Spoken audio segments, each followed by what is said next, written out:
ხელვაჩაურში დაგეგმილ და უკვე დასრულებულ ინფრასტრუქტურულ სამუშაოებს ოპოზიცია იწუნებს.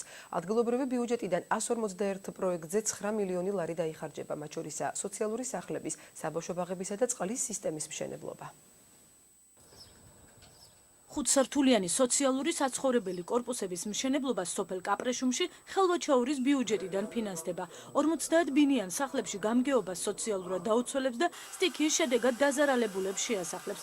ბინები მფლობელებს გარემონტებული ვადაზე ადრე საახალწლოდ ჩაბარდებათ. მიმდინარე წლის წელს ინფრასტრუქტურის ღონისძიების პარალელურად იგეგმება ასევე 2016 წელში სოციალური სახლის მშენებლობა, წყლის მაგისტრალების, გარეგანათებების და სხვა ინფრასტრუქტურული ღონისძიებები. უკვე აქტიურ ფაზაშია ახალ სოფლის საბავშვო ბაღის მშენებლობაც. 970 კვადრატულ მეტრზე განლაგებულ შენობაში სკოლამდელ განათლებას 180 აღსაზრდელი მიიღებს. საბავშვო ბაღი ადგილობრივებისთვის ერთადერთი პრობლემა არ ყოფილა. ისინი სოფლის გაზიფიცირებასაც მოითხოვენ. შენდება ბაღი ძალიან მოხარული ვარ, მაგრამ გასაჭირი გვაქვს და ვითხოვთ 700 მეტრში, 800 მეტრში ბუნებრივი გაზი გადის და იმის ამოყვანაგია. სკოლა და ეს ბავშვთა ბაღარო ჩაირთოს. ზოგი ბათუმში დაყავდათ ბავშვები, ზოგს კიდე იმის პირობა არ ქონდა თქვათ, რომ გაეყვანა და ფინანსურადაა ეს ყველაფერი ხო დამოკიდებული.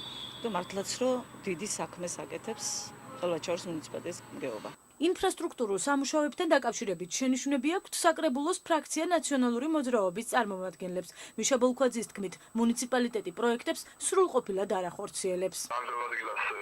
ჩატარდა წყლის სისტემის რეაბილიტაცია, თუმცა მიუხედავად 15-მდე ოჯახები არის დარჩენილი უწოლოდ. ფაქტის სახელზე გვაქვს რამოდენიმე სოფელში.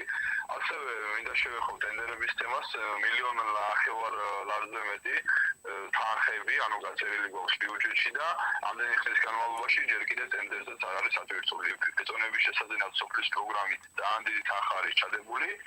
ჯერ კიდევ ტენდერზე არაა გამოცხადებული. ჩემთვის გაურკვეველია უბრალოდ ჯერ ძალიან ბევრი თანხები აქვს გასახარჯი და ისევ აი ამ თანხებს ემატება კიდე გაუხარჯავი თანხები და წლის ბოლოს მოხდება ისე რომ თქვა ბიუჯეტის დარჩება შეუსრულებელი.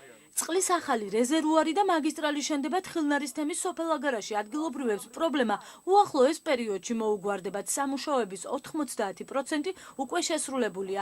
ხელვაჩაურის მუნიციპალიტეტში აცხადებენ, რომ მიმდინარე წელს 151 ინფრასტრუქტურული პროექტი განხორციელდება, რომლისთვისაც ბიუჯეტიდან 9 მილიონი ლარი გამოიყო.